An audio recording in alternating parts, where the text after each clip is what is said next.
Cet édifice est l'un des plus célèbres du monde. Il évoque Pise comme Pise l'évoque. Cette construction romane, élégante et raffinée, fut commencée en 1174. L'affaissement du terrain commença après l'élévation du 3e étage. Les travaux furent suspendus pendant 90 ans. D'ailleurs, un œil averti remarquera qu'à partir du 4e niveau, et ce jusqu'au sommet, les étages sont d'une circonférence très légèrement inférieure à celle de la base, et l'architecte a essayé de rattraper l'inclinaison inférieure. Comment tu dis que ça s'appelle? Voici la Piazza Navona, une des plus belles places de Rome. Nombreux cafés, lieux de promenade des Italiens et des Italiennes. À la place de l'église Sainte-Agnès se tenait au XIIIe siècle une fameuse maison de close. Là, Sainte-Agnès, âgée de 13 ans, fut forcée de se déshabiller sur l'injonction de son patron. Et le miracle arriva. Subitement, ses cheveux se mirent à pousser si longs qu'ils cachèrent sa nudité. Après cette histoire à peine tirée par les cheveux, on la décapita quand même pour rire un peu. La Piazza Navona occupe l'emplacement d'un cirque romain dont elle a d'ailleurs épousé la forme. En son centre, on ne peut pas manquer l'incroyable fontaine des fleuves de Bernini, d'où surgissent un lion et un cheval marin. Et ici, nous apercevons l'église Saint-Eustache.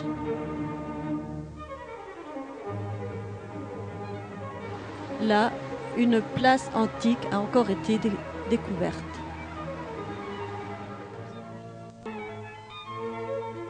Le Colisée, le plus vaste de tous les amphithéâtres romains. Les étages sont soutenus par 3 hauteurs de colonnes taillées selon les 3 ordres classiques, dorique, ionique et corinthien. 50 000 personnes pouvaient se tenir dans l'enceinte. Spectacle de gladiateurs, mais aussi combat naval pour lesquels l'arène était inondée. Par autonomase, c'est-à-dire le Colosseo, d'où le Colisée. C'est l'empereur Vespasien de la famille des Flaviens qui le fit construire entre 70 et 75 après Jésus-Christ, et son fils Titus l'inaugura en 80 par une série de spectacles qui durèrent 100 jours. Il fut élevé à l'emplacement même de l'étang de la Domus Aurea de Néron.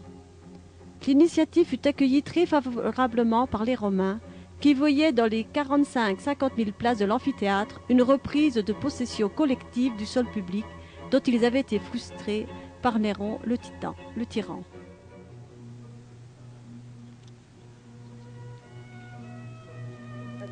Ici l'évacuation d'un bain.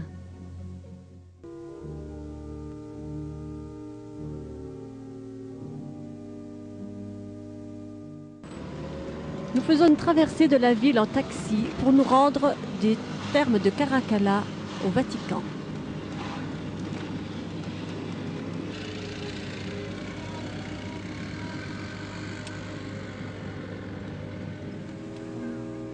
La basilique Saint-Pierre.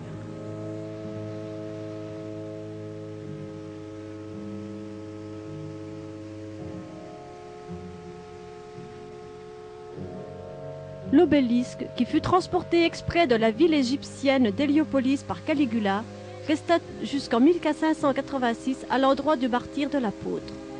Puis il a été transporté où il est aujourd'hui, au centre de la place Saint-Pierre. Le Liber Pontificalis indique que le lieu du martyre était à côté de celui de la sépulture.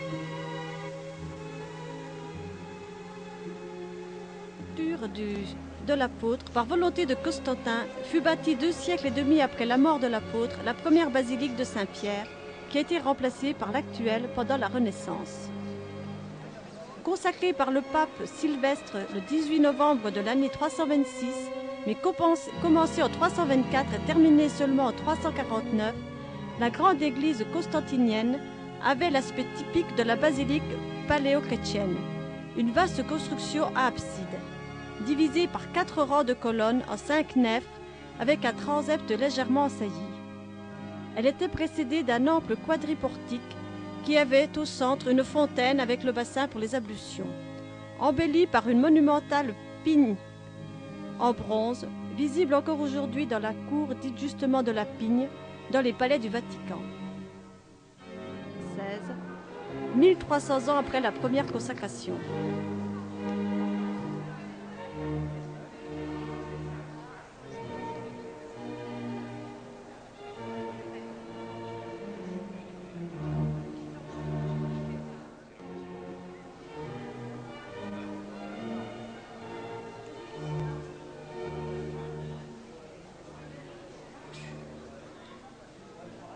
Le tombeau du pape Jean XXIII.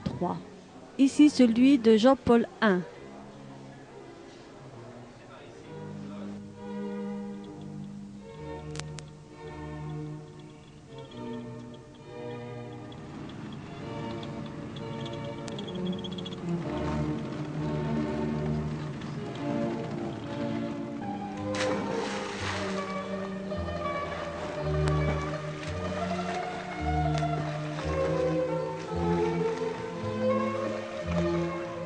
Sur le chemin du retour, nous faisons une petite halte de 2 journées de détente bien méritée.